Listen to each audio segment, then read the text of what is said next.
Assalamu alaikum. Welcome to Marriage Mondays, where we spend Mondays talking about marriage. My name's Amir. My name is Kamara. And today we're going to talk about who is taking care of the baby. Question of the week. Were both parents active in your life growing up? Mine weren't. That's not funny. What about you? No, they weren't. Hey, no, they weren't. No. So it takes two to make a baby, which means it's going to take two to care for a baby. Oftentimes, fathers are highly praised for doing exactly the same thing that mothers are doing, and sometimes even less than what mothers are doing, because it's not seen as their job. It's seen that they're going out of their way to help out, when in actuality, they're raising their child. Yeah, and this comes from the historical perspective of how men contributed to the young life of children. And I think it's because oftentimes men were working a lot more, or shouldering the burden of working more hours and being away from the home, whether it be from just having a job or being the only one working in the household, or going out for war, because there were a lot of wars back during the baby boomers and things like that. So the perception of the male role was different at the time, and it's kind of leaked into how men are perceived now. But since a lot of us, the men, are home and we're all working, the men and the women, the tables have turned, and we're all contributing kind of like similar roles in raising our children. I think it also comes from a cultural perspective, where it's dealing with children is seen as a feminine job. Yeah. And it's that is not something that a man should do. Children, that's strictly for women. They deal with children and things like that. So it's you have all these cultural influences on how we are raising our children, which causes a lot of fathers to be absent. They could they're there, they're living with their child, but they're absent. So we're going to talk about sharing parenthood. Yeah. Sharing the baby. Obviously, the responsibility is not going to be 50-50, especially if you have one parent working and one parent staying at home, or even if both parents are working but one parent has less hours, then obviously one parent is going to be with the child more often. For example, Amir works more than I do. I don't work. I'm a stay-at-home mom.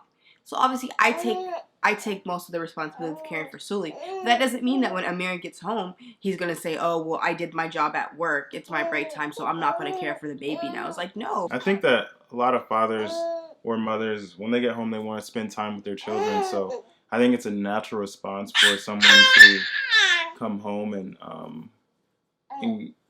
engage in their child, right? Which inherently leads to you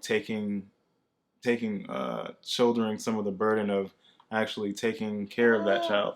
So I mean, I think it's important to be said that if you're not making that conscious effort that you should be making once you've returned home, once you pick your child up from daycare or something like that. Yeah, and it's not just spending time with your child, it's actually doing the nitty gritty, dirty, yucky stuff, changing diapers, feeding the baby, bathing the baby or the child. A lot of times fathers, not all fathers, obviously my father was very involved in my life. He was a single dad. But some fathers assume that their only role is to be there financially for their child. And that's not the case. A child needs both parents to be there to soothe them, to talk to them, to encourage them on a daily basis. Yeah, these types of things really help to create emotional balance, right?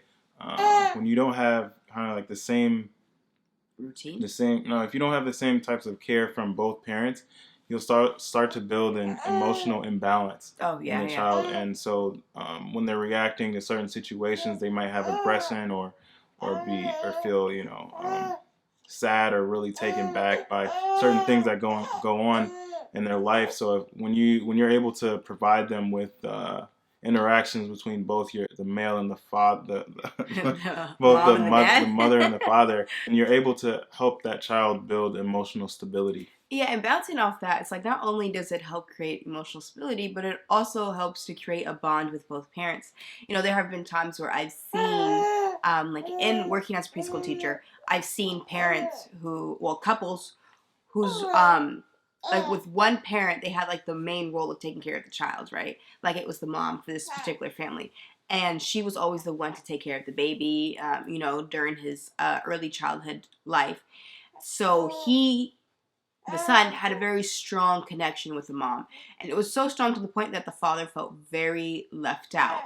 He felt very isolated because whenever the child had a problem, whenever the child was sad, he would say no to him and go straight to the mom. So it's like if you want to create the strong relationship with your child, you have to be there. You have to be there in infancy and toddlerhood because that's where it really matters. That's where you're Hmm. building the foundation of creating a bond with your child. So like I said, it's not just about money. It's about the time that you spend with your child, of taking care, you know, building that bond and that trust with your child.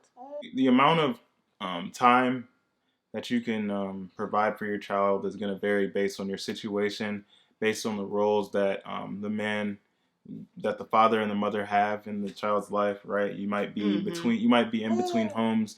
You may be you might both be working, and a daycare professional is taking care of your child. Um, there's a lot of different circumstances, but what we're trying to advocate is that it's important for, regardless of the situation, that you do your best to set aside time for your child. You know, playing with them. What else? Going on walks, like Kamar said.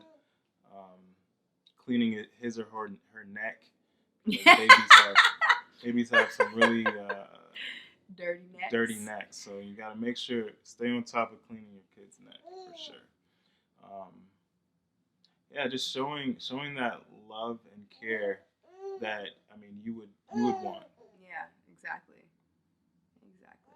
And I think that's pretty much everything that we Hmm. wanted to mention. Yeah, that's everything we want to talk. You know, inshallah, we can all take this advice and give our children a big hug today and just tell them that we love them and do our best for them. That we are doing our best for them. Yeah, and then like if you come from a home where you had an absent parent, like don't use that as an excuse why you can't be a parent, why you can't be a good parent. Like break the cycle and be involved in your child's life. Until next time, don't forget to comment, like, and subscribe.